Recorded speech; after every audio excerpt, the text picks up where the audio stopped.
Hello, everyone. We are back with the next lecturer. We have Lauren Alger, a professional engineer and a national director of sustainable design at STV. Is a civil engineer experience in supporting LEED and certified and an Institute for Sustainable Infrastructure award-winning projects.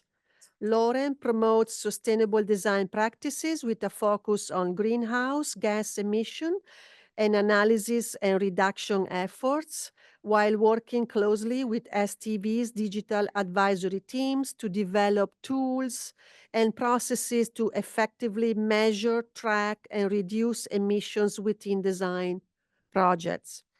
Lauren led the multidisciplinary team that developed STV's new Embodied Carbon Action Plan, acting as the first step in fulfilling the firm's Structural Engineers 2050 commitment to collect, analyze, and reduce embodied emissions within structural building systems. Through her SC 2050 leadership role, Lauren launched ACSC Infrastructure 2050, which expands the scope to prioritize various infrastructural systems. And I would like to invite now Lauren to join me on stage for her presentation.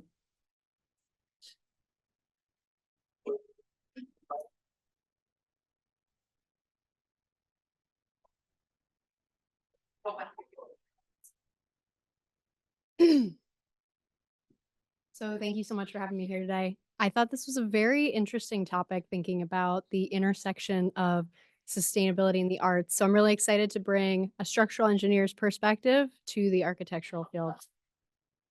Today, I'm going to, of course, talk about the intersection of the two. I'm going to then jump into the urban transformation.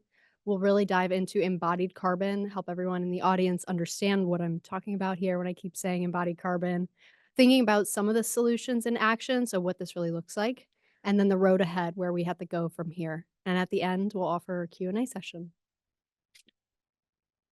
I could not be standing here today if I didn't recognize so many groups that have contributed to embodied carbon reduction efforts, whether it's educational content, guidance documents, policy reforms, knowing how to calculate and how to reduce pollution associated with our designs. There's so many people that need to be recognized in their groups. So you will see their logos throughout this, but I do want to just make sure that they have full recognition for all the content they've helped develop. So like I said, this was a really interesting topic. I'm a civil engineer by training, so I'm very numbers focused, less creative maybe in the day-to-day, until I jumped into sustainable design efforts. And so when I'm trying to think about how to align this topic and present today, I was really thinking about climate art, right? Activism and how we get the message across. And there's something that I see in my work, and it's the fact that we all need to find a way to communicate very dense technical topics. And if the audience doesn't understand what you're saying, then you have a big problem. And that's across all climate considerations. I could say the word resilience. It might mean something different to everyone.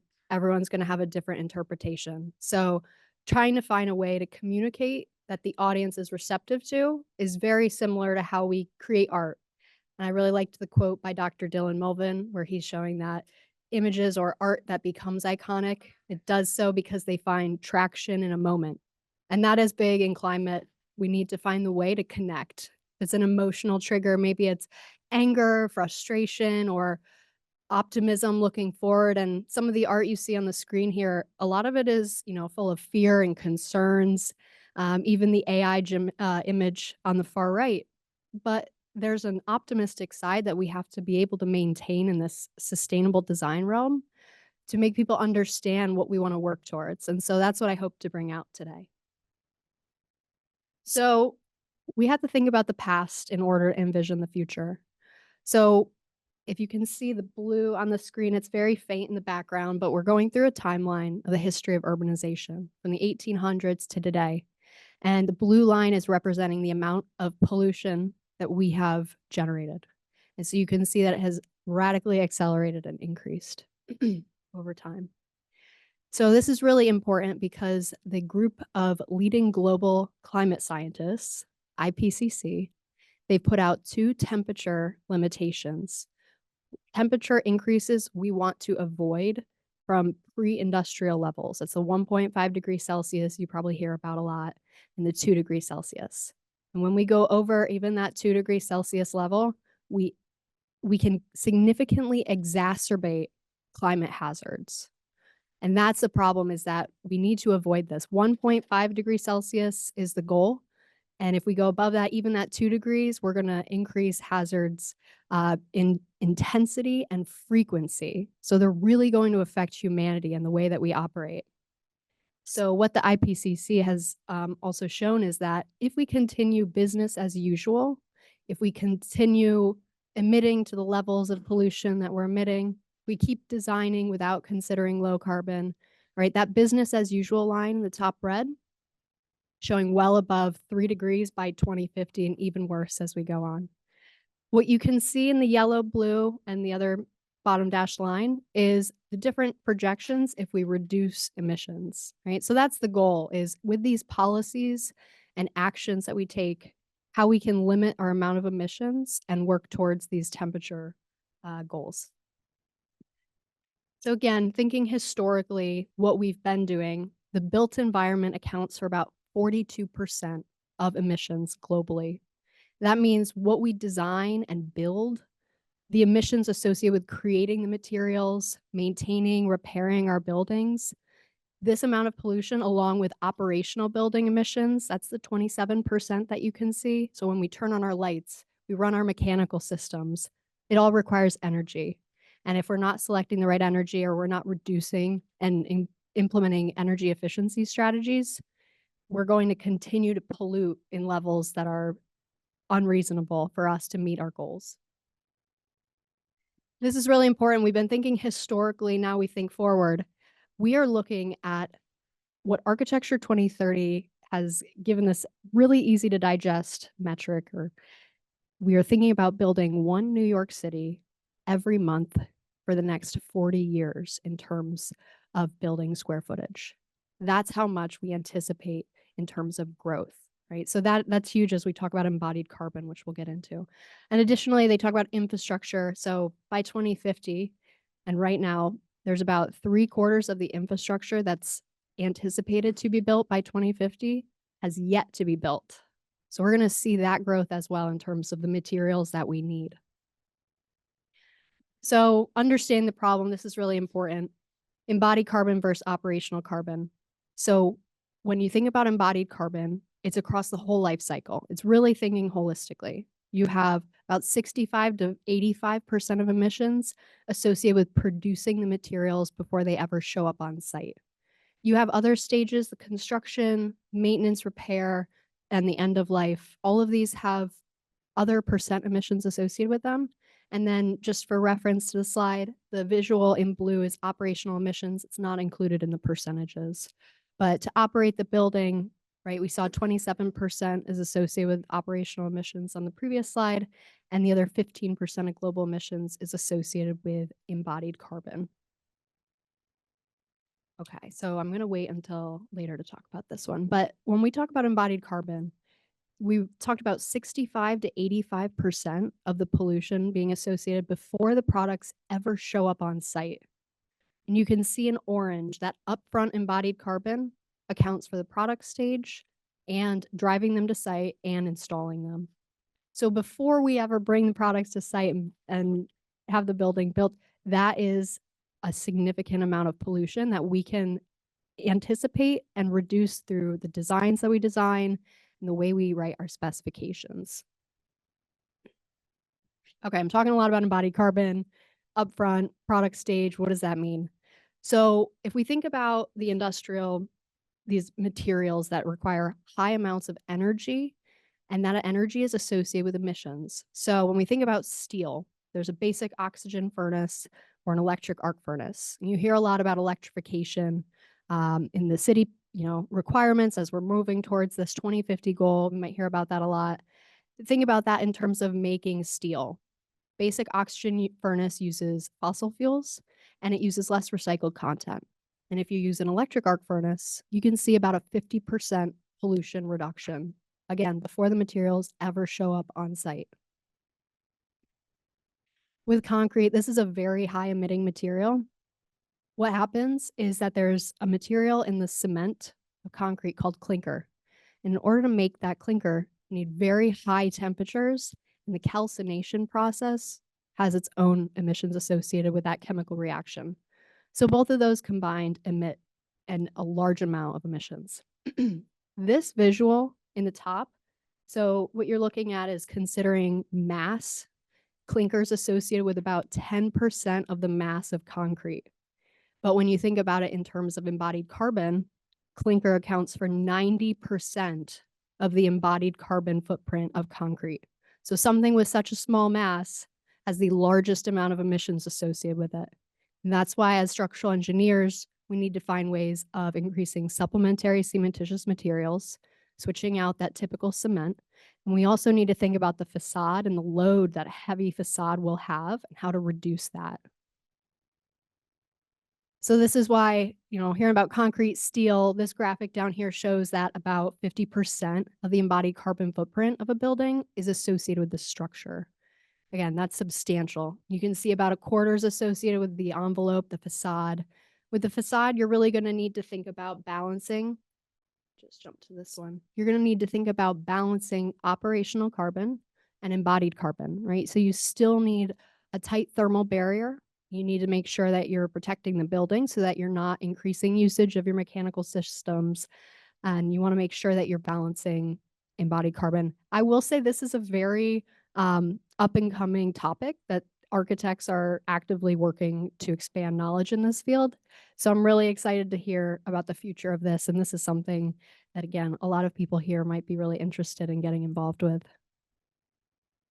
Okay, challenges. Why can't we just reduce embodied carbon? We certainly can, and we're working on it, but there is a lack of data and standardized calculations. There's higher costs to create these innovative low carbon materials. The knowledge gaps surrounding a holistic life cycle assessment, and then also limited policies and regulations. But I do want to point out that there's tons of solutions. We are seeing an increase in these tools and softwares to calculate it. We are seeing investments in innovation and material circularity to promote recycled materials. We are also seeing a lot more educational content and guidance. This is huge, and this is what's really needed to make sure our architects are equipped with the tools that they need to know how to calculate this and also why it's important. And then also we are seeing a lot of policy reform, which I'll get into. So to keep diving into these, the ECHO project is the Embodied Carbon Harmonization and Optimization project. So this is a number of initiatives we're collaborating with. Like I said up front, I have to give recognition to everyone because this cannot happen in silos. I want to present to the architects, I want to present to structural engineers, I want to expand this circle, material manufacturers, contractors. Being able to speak about this and understand the challenges that other disciplines are experiencing is huge. We need to know what everyone's gaps and challenges are so we can find ways to overcome them. So working with a number of these initiatives and educational groups, the commitments, the sustainability certifications, USGBC, Envision, and everyone's working towards the collective goal of improving embodied carbon fluency. Architecture 2030 puts this very simply, and I really appreciate that. Reduce, reuse, sequester. Right, so thinking about that typical triple R, reduce, reuse, recycle, similar concept, and recycling is still important, but I really appreciated the simplicity of this. So the SE 2050 commitment, this is, again, focused on the structural engineers. You saw that 50% of the footprints associated with the building structural system, right? So the choices that we make early on in the planning stages is huge. And so our commitment for SE 2050 is to work to reduce to net zero embodied carbon by 2050. How are we going to do that? It all starts with a really good plan. And even if that plan has to be revised every year, let's do it. So the first step, Embodied Carbon Action Plan, we've done this as a firm. We're essentially working with our structural engineers our digitalization teams, our modelers, and we're trying to understand what it will take to improve the processes and build the fluency needed to know how to approach this head on. The next step as the commitment program is the implementation, right? So we want the calculations. You can make a plan and then you have to implement it. So how do we actually calculate it, right? That's one of the very first things I hear out of a lot of people is, I really want to help. Where do I start? And it's a great question. We'll dive into that. And the third step is the data sharing. You can do the calculations, but if you're not sharing information across the industry, no one can learn from you and your best practices, and we're not collectively working towards the 2050 goals. All right, so let's dive a little bit into the technical. I think this is a really helpful explanation of what I mean when I say embodied carbon. You take your material quantities, you multiply by an emissions factor, that's the amount of emissions associated with producing the materials, and then you get your total amount of embodied carbon. Now, when I say embodied carbon, or just carbon in general, actually, I'm talking about greenhouse gas emissions. I'm talking about carbon dioxide equivalent.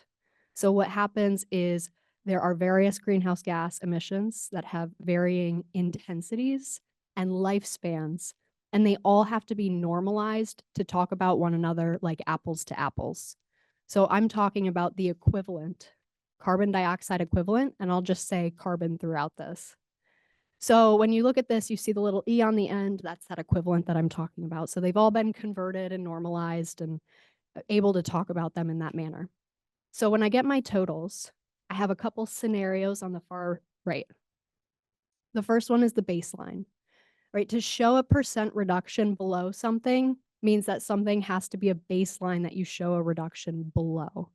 So if I were to design a facade and maybe I had a precast system and my precast used ordinary Portland cement, maybe that is the industry baseline.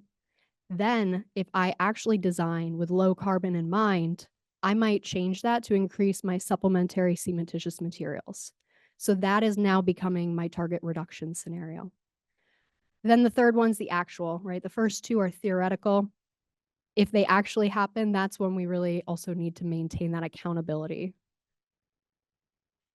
I've been talking a lot about the product stage. So before materials ever show up on site, because we saw earlier, it accounts for 65 to 85% of a building's footprint. And so it is monumentally one of the largest parts of it. But we do need to consider maintenance and repair, especially when you think about interior finishes.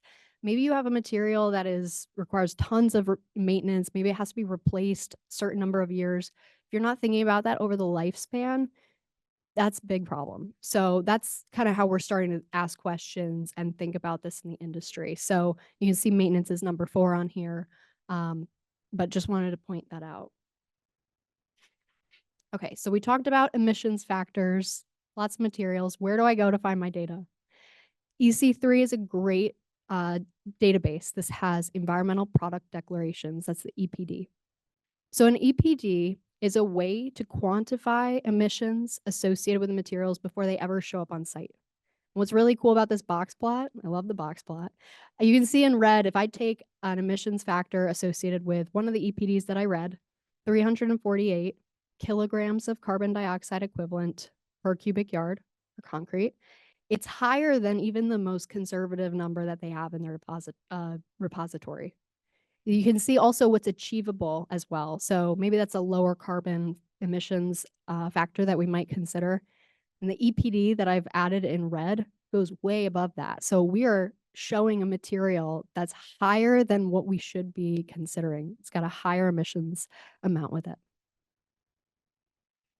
EC3 is really helpful. So we're thinking about all these individual materials, but what about the system? How does everything come together? So you can see at the bottom, there's something called ready mix and a very little bar right there. And you can compare it to something like structural steel in the pink, large one, almost half of the footprint. We need to be thinking about how these materials all come together and the largest impacts associated with our systems holistically. When you think about a structural system, you can't just switch one material for another. Every system has to have different considerations, maybe be remodeled, It's not just to swap concrete for steel. We really want to avoid thinking like that. So we need to look really holistically, and that's where you're going to see the life cycle assessments come into play. Tons of carbon calculators that are up and coming.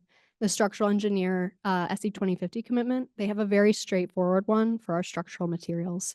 But there's also other free or licensed tools. Athena's a free one. EC3 is an available database if you want to get familiar with just materials on an individual level or even that system level. So I really like EC3.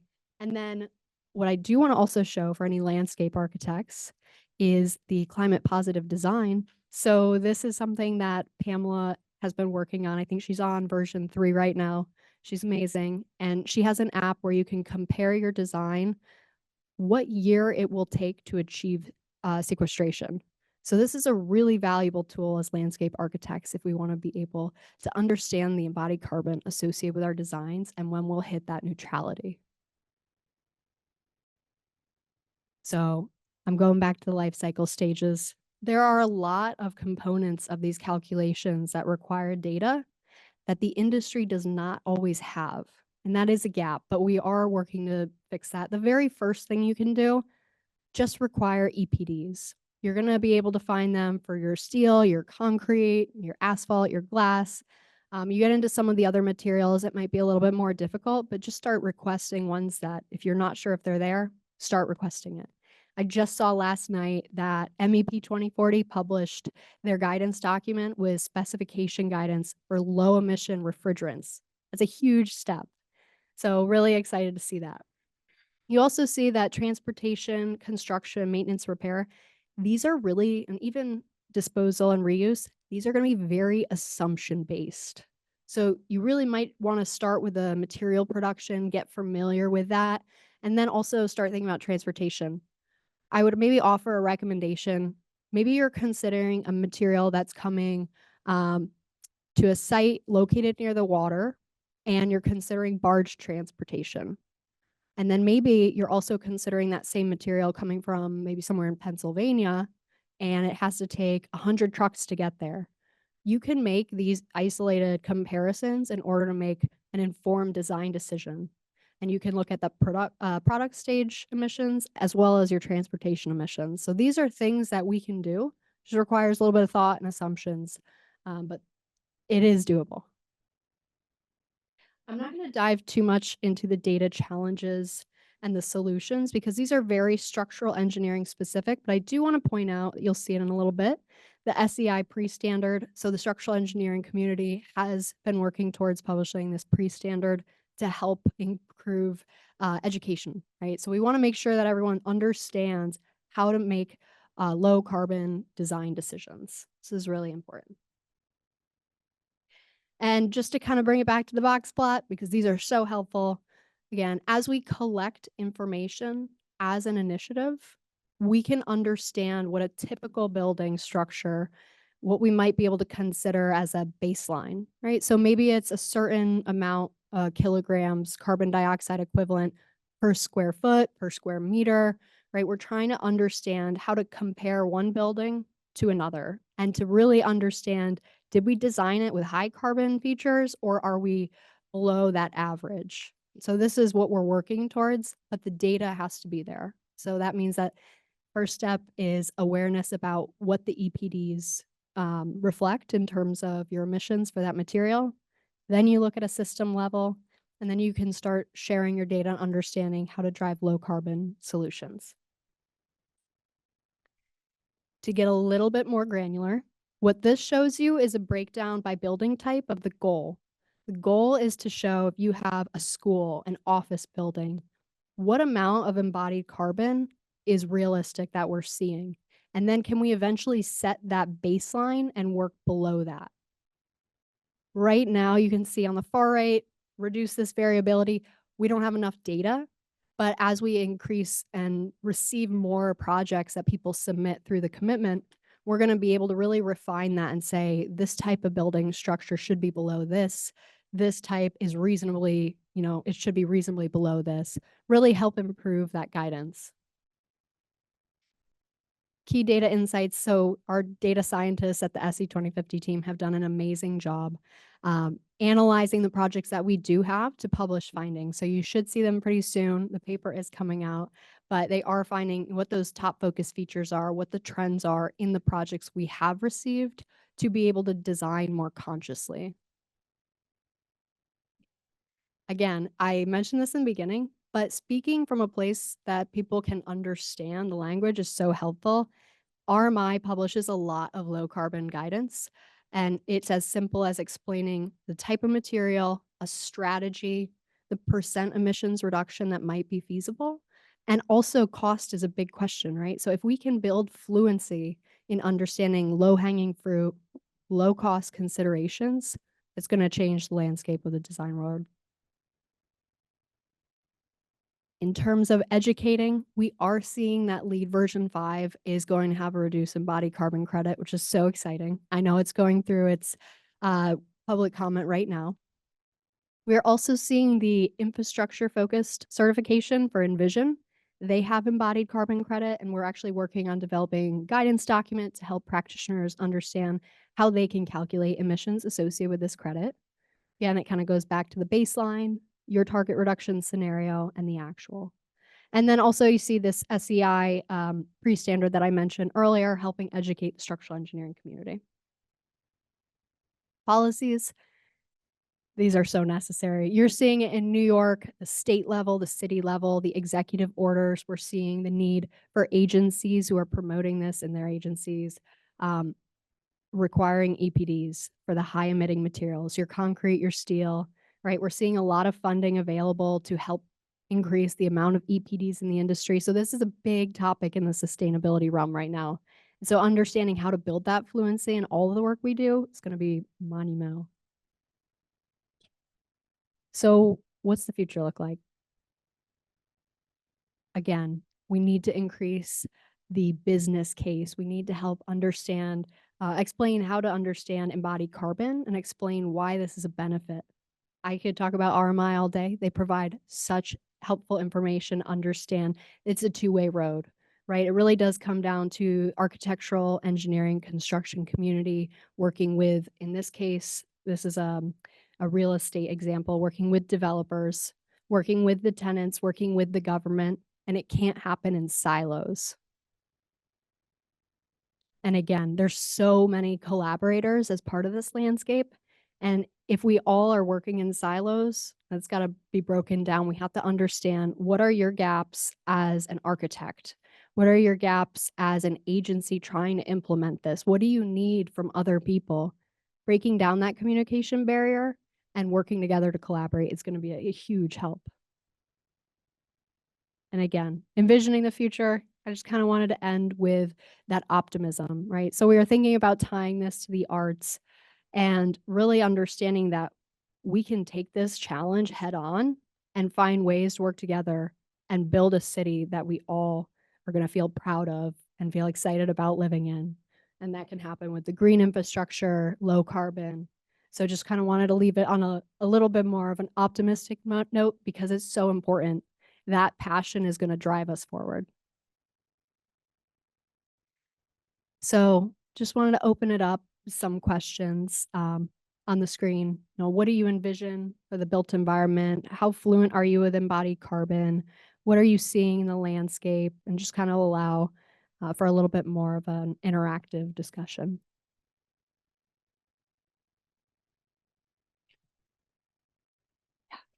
Yeah, great. Thank you. Thank you so much. So on the material side, do you see any development in material innovations that can reduce carbon emissions significantly? Thank you. So there is a documentary that came out. Climate Week in New York City was the last week of September, and it was called Women of Carbon. And it was really exciting, talking about, I know Yasmin Kosoglu was in there. She's at SOM. And she was working with a group called Prometheus Materials. They're based out of Colorado and Boulder. The Dr. Will Shrubar is working to create an if I'm saying this correctly, an algae that they're trying to figure out how to test it and make sure it achieves the strength. And they're using that as an alternative. And so that is actually working into CMU blocks. So they're finding these alternative materials and testing them in the lab and trying to find ways to reduce carbon. If I talk about concrete specifically, you have things called fly ash and slag, and these are silica fume too. You have byproducts of different industrial processes. So they can be really strong materials, but you want to make sure that they're functioning in the manner that they need to be structurally sufficient. So working closely with the structural engineers. They're not new materials. We've known about them, but you have questions about availability because as we phase out of fossil fuel production steel, you're going to see less of some of these. So we have these materials, but depending on where they're located, it's a question of whether or not we can include them in our mixes. If I just talk about cement, which I can certainly talk about concrete, some reduction strategies you can see just by switching the type of cement, which we are seeing some agencies that are doing that now. They're saying go from type 2 to type 1L cement. And that can account for about a 7% emissions reduction alone. And just looking at that material. Now, if you increase supplementary cementitious materials, I can see anything if you go from 15% to 25%, be another 7%. So we are seeing, and I mean, I'm generalizing it, so I do want to be clear, but that's something that we are seeing. You increase that, you can certainly see even more emissions reduction. And we have clients that have goals 15%, 30%. So really trying to find ways of achieving those. And it really will take innovative materials, but it's also the renewable energy. So if fabricators, as they're documenting on their environmental product declarations, you have various life cycle impacts. The very first one is global warming potential. That's the amount of emissions to create the materials. And so if they're using low emitting processes and it's basically you start by extracting your materials, driving them to the manufacturer and fabricating them. That's what has to get documented in this. So if they're using, they're not using diesel equipment in that extraction phase, if they're using electric equipment to drive it, right? So we can start thinking about ways that relying on the material manufacturers to reduce the amount of pollution with the materials that we're creating, actually fabricating them, the energy they purchase.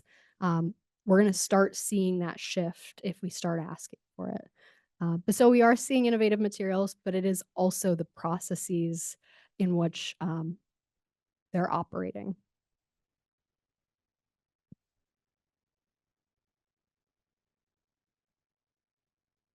Hi, I have a quick question. Have you measured the implications of prefabrication in terms of their carbon footprint? Of course, there's more cost in the transportation, but then it cuts in efficiency and waste. What are your measurements looking like? That's a great question. It can really vary. If I'm just thinking about cast in place concrete versus a precast, you have a lot of inefficiencies in the field. Maybe I order a truck worth of concrete and maybe I don't need 2-3 cubic yards at the end of that, right? So you might see more waste in the field. You have, and I am generalizing, I want to be clear. It is circumstantial. So you really do need to think about where your project's located and what your options are. But with this example, cast in place concrete can have a lot of inefficiencies versus fabricating it in a environmentally controlled place that churns these out, right? And they are able to use the mix on another component. So it really is dependent. I will say that the gap with precast is the environmental product declarations. We really need to get the precast industry to provide more of these. And that is really going to help. And the way I'm starting to think about it, if I can reference a project I just did where we're looking at if we don't have the EPD for precast, we're starting to think about, is that a 10% increase for the movement of these panels in their facility? We're trying to think about what that process is and then get involved with them and learn a little bit more so we can start understanding how they operate because the data is not really there. So it is really going to be a little bit more clear in the near future. I've seen some EPDs coming out of Canada for precast. And it also depends on the precast manufacturer's operations, like I said. There is one other thing I want to point out is that working with the structural engineer and the precast manufacturer is going to be huge. You might see when you try to increase these supplementary cementitious materials, you might see them try to increase the strength. They might try to get it done faster, right? Well, the issue with precast is they're trying to strip these forms and get it off the floor. So they want to achieve strength because their profits coming from production. So when they start increasing these accelerators, it's changing the material properties. When they start trying to increase the strength, it's increasing the global warming potential, that carbon footprint. This is why working to understand the process and making sure that your emissions factor associated with the precast efforts is actually getting you the amount of carbon reduction that you're looking for. So it's a tricky topic, but I hope that is helpful in a sense to just understand the nuances, because it is a very complicated topic.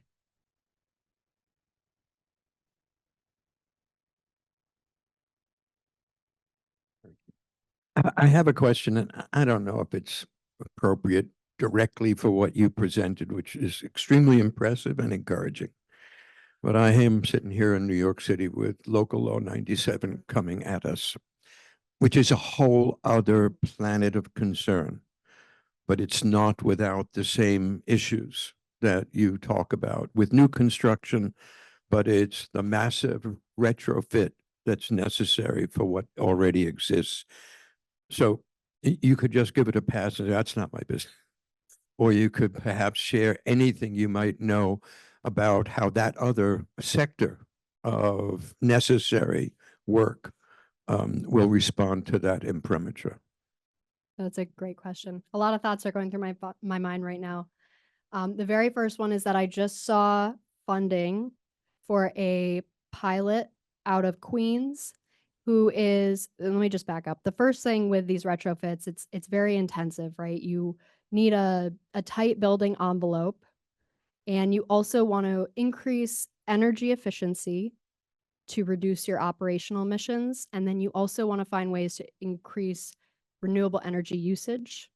So if I had 100%, I'm getting a reduction in energy efficiency. If I increase renewable energy generation on site, I'm getting another reduction.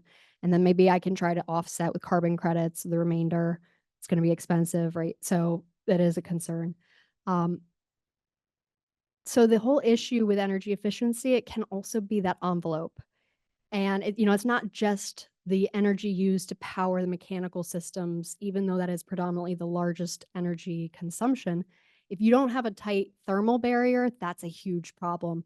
And a lot of these buildings are very old, or people are housed in them, and it's difficult and intrusive to go in and try to find ways to rip out the walls and increase the barrier, improve the barrier and the glazing, right?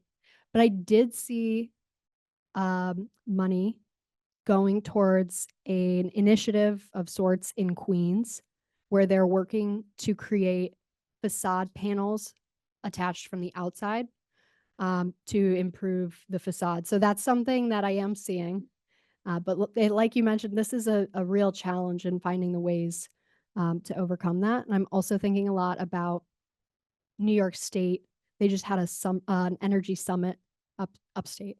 And so finding ways that they're going to improve the grid. And again, you hear a lot about electrification, right? A big challenge with electrification is that if your building wasn't designed for fully electric, you might need to increase your electrical room by double, right? Whatever it is, depending on the building. You really have to think about the space for these panels and what it's going to take to upgrade all your equipment. It is a very intensive consideration if you're starting with an existing system. So all of these things to say that it is a very challenging landscape, and I am fascinated to see what comes. And I think there are a lot of gaps with the envelope that we need to work towards resolving. I mentioned the balance of operational and embodied carbon, right? We can kind of throw solutions at it trying to fix operational carbon, but how do we think more critically? And what are the real barriers with the envelope that we need to figure out ways to overcome? It is going to be a real problem in New York. Thank you so much.